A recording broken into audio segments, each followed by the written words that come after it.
Hello, Munich lovers and hotels fans. Welcome to my channel. My name is Jana and this is Curves on the Road. In today's video, I will show you a hotel Leonardo in Munich, and I'll explain to you how it works, what you can do here, and show you a bit of a city.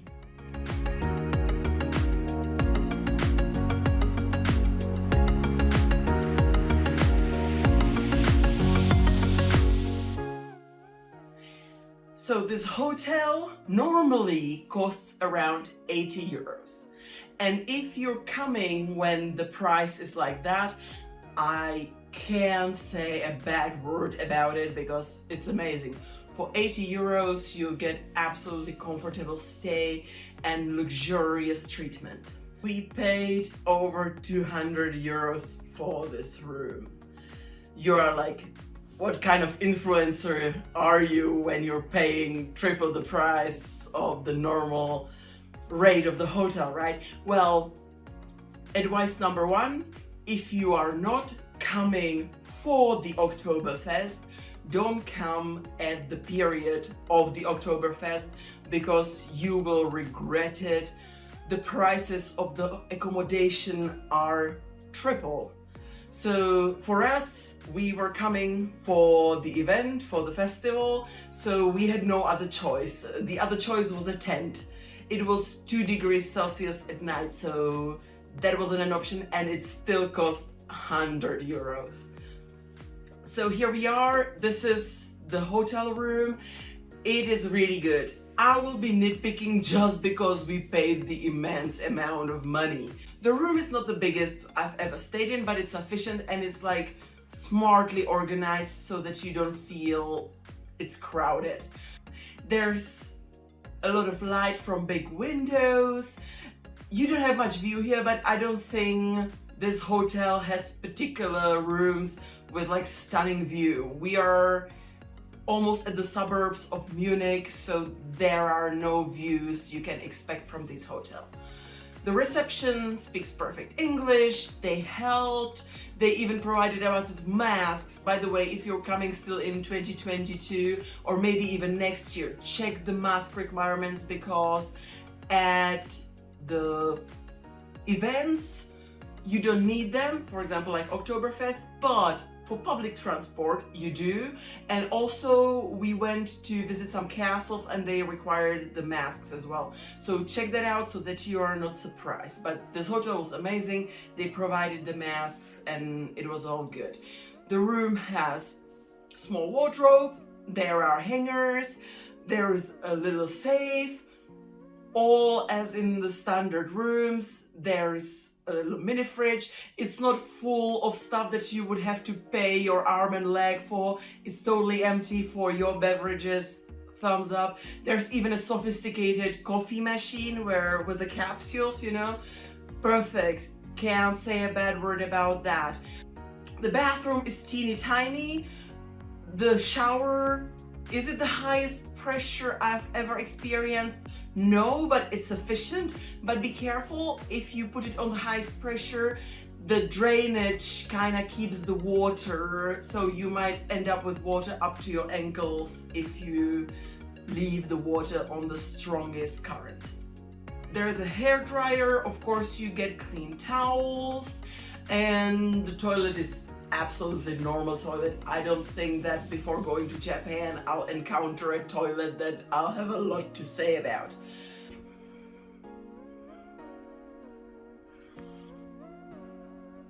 Just one body lotion? Come on, like for the money! For the money! I mean, we were supposed to be bathing in champagne. We got water. As I said, we should be getting champagne. The bed. It's a little bouncy. I mean, I prefer harder beds since I'm heavy. These super soft beds kind of tend to ride under me, and they're usually like higher layers to make it softer and more comfortable, and they kind of split from the rest of the bed. So in the morning I sat at the corner and I found myself on the ground. So the bed is not my style, but definitely fine. It's big enough, but in Europe you have to get used to this kind of modesty style that there is a hole between the two beds. So you might as well end up in the hole if you're trying to go on your partner's side of the bed. There are some seats where you can sit. We just used it to put our luggage on since we're not planning to sit around too much. And there is a mirror in the bathroom that is good to do makeup because there is a small one, and there's also a big mirror for whole body in the corridor of the room. There's a thermal regulator, or basically air conditioning or heating. We didn't play with it much, so I can't tell you how efficient it is, but we haven't been neither hot nor cold, so I guess it works fine. Breakfast. The breakfast is normally not included in the price, so either pay the higher price for the room or pay it at the spot, but I would recommend getting breakfast here. When you're a breakfast type and you insist on having breakfast every morning, it's usually better to just have it in the hotel, in the comfort. You can just go in your flip-flops and then you can start exploring the city. It had everything. It had a cold buffet, hot buffet, different beverages. It even had like big glasses for the juice. So thumbs up for that you don't have to run back and forth with these teeny tiny glasses on juice.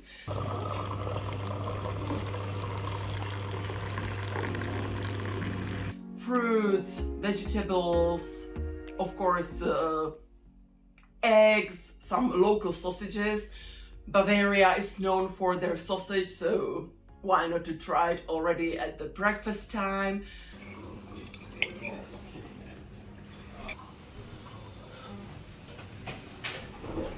Parking.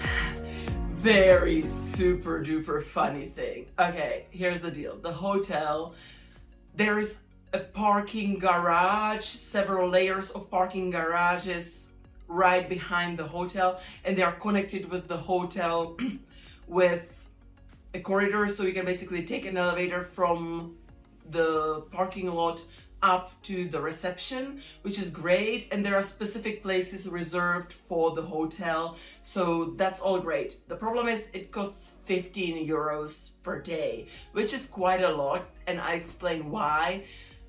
There's quite a lot of free parking spots in the streets around. If you don't have the most expensive precious car, you can actually park on the streets. There are parking lots from, if you're getting out of the hotel, on the right side there are parking spots that we asked specifically, and they're actually free. Then there's a street that the parking is forbidden based on the signs, from 7 a.m. to 6 p.m. But if you're coming on the weekends, it's only for the weekdays, so that's also an option for you. So parking, my advice is circle the place around, look for free parking. You'll save quite a lot of money if you're staying longer than just one day. Some hotel guests are super cute and fluffy. We got gingerbread hearts as little presents from the hotel. There's a bus stop right in front of the hotel going towards the Octoberfest, and the other stop to return is just across the street. We took number 53 to get us to Metro and then to the Karlsplatz in the central Munich. There's a fountain/bird's bath in the middle of the Karlsplatz. And then you can proceed with the heavily renovated gate towards the Marianplatz.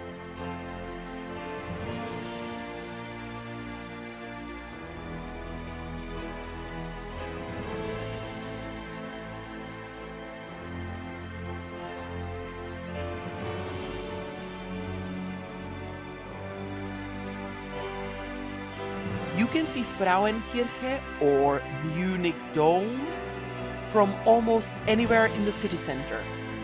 There is a height limit on the buildings in the city center, and none of them can exceed 99 meters. So you can see the towers of this church from anywhere. The church was vastly damaged during the Second World War, but at the entrance there's one original piece, and that's a black stain that resembles a footprint, and it's called the Devil's Footprint.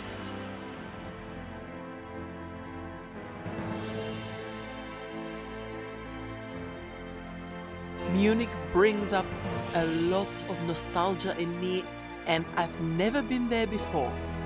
But when I was a teenager, I was playing the video game Gabriel Knight, The Beast Within, that took place in Munich and in the surrounding areas. I loved the game and I always wanted to see the city.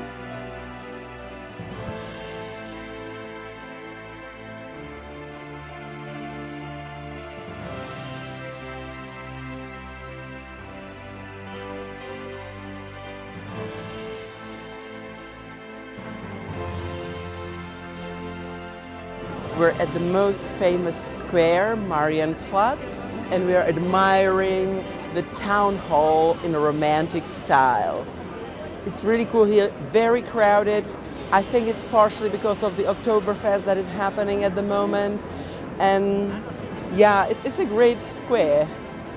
Do you guys remember it from the game? Rathaus. That's a town hall.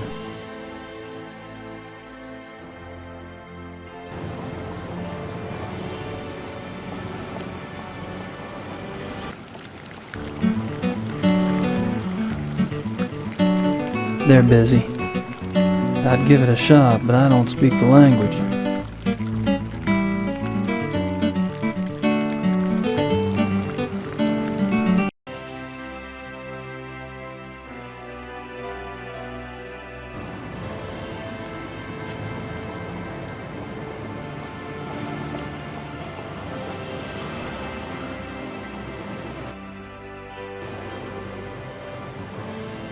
That must be the famous Munich glockenspiel.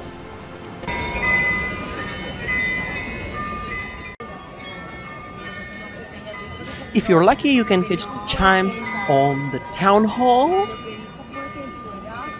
I'm not sure if it's every hour, but it's at certain points of the day. Just verify.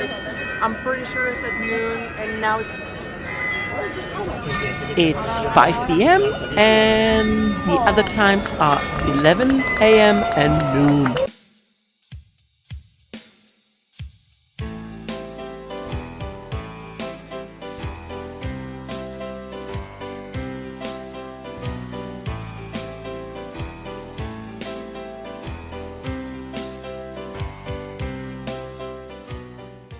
So that's it. That's the whole video. I hope you enjoyed it. If you did, why don't you give me a Leonardo thumb up? And you can subscribe to my channel. I upload every Sunday. Thank you very much for watching. Have an amazing rest of your day and bye!